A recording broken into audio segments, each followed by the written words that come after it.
माननीय सभापति महोदय, आज मांग संख्या 26 पे आपने मुझे चर्चा में भाग लेने का मौका दिया, उसके लिए आभार। आज सुबह से ही इस अति महत्वपूर्ण मुद्दे पे विभिन्न वक्ताओं ने, और सबसे बड़ी खुशी इस बात की कि सबसे पहले पूर्व के चिकित्सा मंत्री जी से लेके डॉक्टर जितेंद्र सिंह जी से लेके और अनेक ऐसे लोगों ने अपने अपने अच्छे विचार साझा किए जो बहुत ही महत्वपूर्ण विचार थे। मैं आपके माध्यम से जो निरोगी राजस्थान का सपना माननीय मुख्यमंत्री जी ने, माननीय प्रधानमंत्री जी ने और हम सब जो इस सदन में चुन के आए, हमारी नैतिक जिम्मेदारी भी है कि हमारा प्रदेश निरोगी राजस्थान एक निरोगी प्रदेश कैसे बने, इसको लेके चिकित्सा शिक्षा में कौन कौन से आमूलचूल परिवर्तन हो जिससे समाज में बैठे अंतिम व्यक्ति तक चिकित्सा सुविधा का लाभ मिले, हम प्रदेश को बेहतर राज्य का दर्जा दिला पाएँ चिकित्सा क्षेत्र में।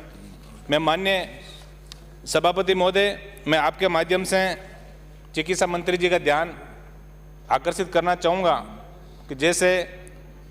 सबसे बड़ी जब कोई मरीज अस्पताल में जाता है तो सबसे बड़ी कमी जो है वो पैरामेडिकल स्टाफ की, उसके बाद बात करें हम डॉक्टर्स की, सुपर स्पेशलिटी डॉक्टर की, प्रोफेसरों की। क्योंकि ऐसा कोई चिकित्सा संस्थान नहीं जिसके अंदर पूरे पद भरे हुए हों। ये निश्चित रूप से कोई एक सरकार की बात कर रहे हैं तो यहाँ उचित नहीं होगा। ये कहीं ना कहीं अच्छे मैनेजमेंट की जरूर कमी रही, क्योंकि पैसा हमेशा जब यहाँ बजट के अंदर चर्चा होती है और पैसे का फिगर जब हम देखते हैं तो हमें ये जरूर ये लगता है कि आने वाला समय जो है वो कहीं ना कहीं इस विभाग को और बेहतर बनाएगा। लेकिन बड़े दुर्भाग्य की बात है कि कहीं ना कहीं कुशल वित्तीय प्रबंधन के अभाव में हम लोग उस मंजिल तक नहीं पहुंच पाते। मैं माननीय चिकित्सा मंत्री जी का ध्यान इसकी ओर आकर्षित करना चाहूँगा कि राजस्थान में पीजी स्टूडेंट्स की बढ़ती सीटों के लिए पर्याप्त medical teachers national medical commission के अनुसार शॉर्टेज है। अभी माननीय वक्ताओं ने, पूर्व वक्ताओं ने सारी बातें कही, इसके अंदर हम क्या सुधार कर सकते हैं। इसके अलावा मान्यवर, जैसा कि अब इसके अंदर हम एक तरफ हम जो यूजी के स्टूडेंट जो एमबीबीएस करके आते हैं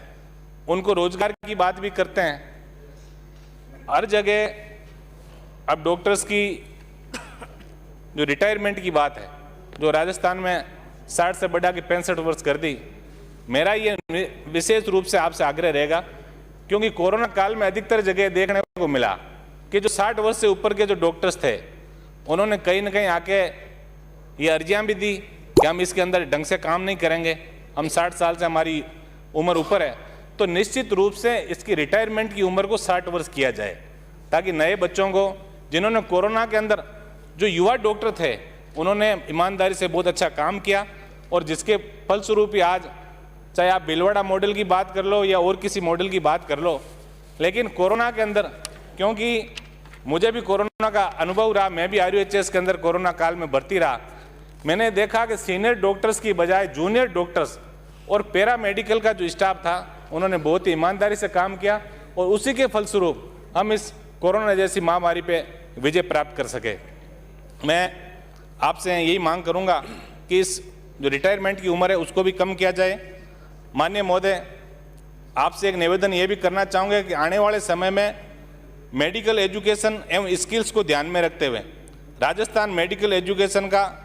विदेश में मेडिकल संस्थान के साथ एक्सचेंज प्रोग्राम में यदि मेडिकल टीचर्स फैकल्टी को रिफ्रेश कोर्सेज के तहत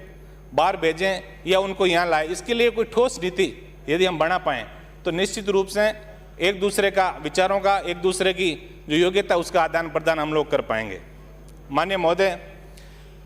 एक और विषय आपके ध्यान में लाना चाहूँगे कि भारत सरकार एवं राजस्थान सरकार की आयुष्मान महात्मा गांधी राष्ट्रीय स्वास्थ्य बीमा योजना जो चल रही है, इसमें एडमिट पेशेंट के लिए सभी सुविधाएं फ्री है, मरीज का 1 रुपया भी खर्च नहीं हो रहा, परंतु वो पेशेंट जब छुट्टी लेकर चला जाएगा और फॉलोअप चेकअप के लिए जब वो वहाँ आएगा तो निश्चित रूप से उस OPD में, क्योंकि कई ऐसे रोग हैं जिसके अंदर उसको छुट्टी देने के बाद भी उसको निरंतर उस अस्पताल में जाना पड़ेगा। तो उन सब का जो पैसा ओपीडी के अंदर लगे या और कई खर्च हो जांचों में, उस पैसे को भी उस क्लेम में यदि शामिल कराने की यदि हम योजना कोई लागू करें तो निश्चित रूप से गरीब व्यक्ति को इससे बहुत बड़ा लाभ मिल सकता है। मैं मान्यवर महोदय, जैसा कि काफ़ी समय से मेडिकल एजुकेशन कैडर की डिमांड हो रही है, पूर्व वक्ताओं ने भी कहा, और ये बहुत अच्छी बात है कि जब आप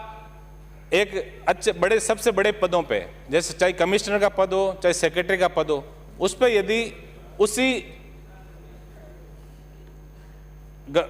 इसके अंदर कोई जैसे मेडिकल केंद्र का मुखिया की अगर डॉक्टर हैं तो उसका लाभ निश्चित रूप से मिलेगा। तो ऐसे जो कमिश्नर का पद है या सेक्रेटरी का पद है, इसके ऊपर कहीं ना कहीं मेडिकल से जुड़े हुए लोगों को यदि हम उस पद पे बिठाएंगे तो इसके अंदर एक अच्छा मैसेज भी जाएगा। माननीय सभापति महोदय, एक MBBS की पढ़ाई की यदि हम बात करें तो एक मेडिकल कॉलेज के अंदर जो बच्चा पढ़ के जाता है वो बहुत कम फीस के अंदर डॉक्टर बन जाता है। एक बच्चा जो प्राइवेट कॉलेज से जो MBBS की डिग्री करके आता है, बहुत बड़ा पैसा वो खर्च करता है, लेकिन उसके बाद जो सरकारी मेडिकल कॉलेज से जो पास आउट होके जाता है उसको यदि आप दूर दराज क्षेत्र में कहीं नौकरी देते हो तो नौकरी छोड़ के चला जाता है। तो ऐसा कोई उससे बॉन्ड बनाइए कि उसका कहीं ना कहीं 2 साल 4 साल 5 साल तो उसका सरकारी सेवा में रहना आवश्यक हो। माननीय महोदय, एक प्रत्येक जिले में हॉस्पिटल एवं रिसर्च सेंटर के नाम से बहुत बड़ी संस्थाएं खुल गई, तो उसका भी आप अपनी मॉनिटरिंग हो, उन्होंने क्या कोई रिसर्च की, सरकारी उन्होंने सुविधाओं का बहुत बड़ा पैसा भी उन लोगों को मिलता है, लेकिन आज तक कोई रिसर्च उसमें हुई क्या, ये सब चीज़ों का आपको मैं ये ऐसी ठोस कार्य योजना की मैं आपसे मांग करूंगा। एक नागौर के अंदर मेडिकल कॉलेज की बात, वैसे तो सब वक्ताओं ने मेडिकल कॉलेजों की बात की है, नागौर के अंदर भी मेडिकल कॉलेज की शुरुआत जितना जल्दी हो सके आप करवाने का श्रम करावें। एक नागौर में GNM कोर्स हेतु महाविद्यालय की घोषणा, आप जब भी इसका जवाब दें तो मैं आपसे विशेष आग्रह करूंगा। एक सुपर स्पेशलिटी पदों की नियुक्ति, एक नर्सिंग कॉलेजों व निजी मेडिकल कॉलेजों में अध्यापन करवा रहे लोगों का ये मापदंड के अनुसार ये लोग, इनके पास कोई डिग्रियां है कि नहीं है, इसका भौतिक सत्यापन भी समय समय पर करवाएं तो निश्चित रूप से इस शिक्षा में और अपन बेहतर प्रोडक्ट जो है निकाल पाएंगे। माननीय सभापति महोदय, चिकित्सा संसाधन बहुत है। अभी कोरोना के समय माननीय सांसदों ने, माननीय विधायकों ने कई बड़ी बढ़ रहे हैं और इन अपने की बहुत बड़ी कमी है, तो मैं आपके माध्यम से ये मांग करूंगा। और दूसरा, अंग प्रत्यारोपण को लेकर ठोस कार्य योजना बने, लोगों को भी अंगदान के लिए। माननीय सभापति महोदय, 2 मिनट के लिए मैं 2 मिनट में मैं अपनी बात खत्म करूंगा। अंग प्रत्यारोपण को लेकर कोई ठोस कार्य योजना बने।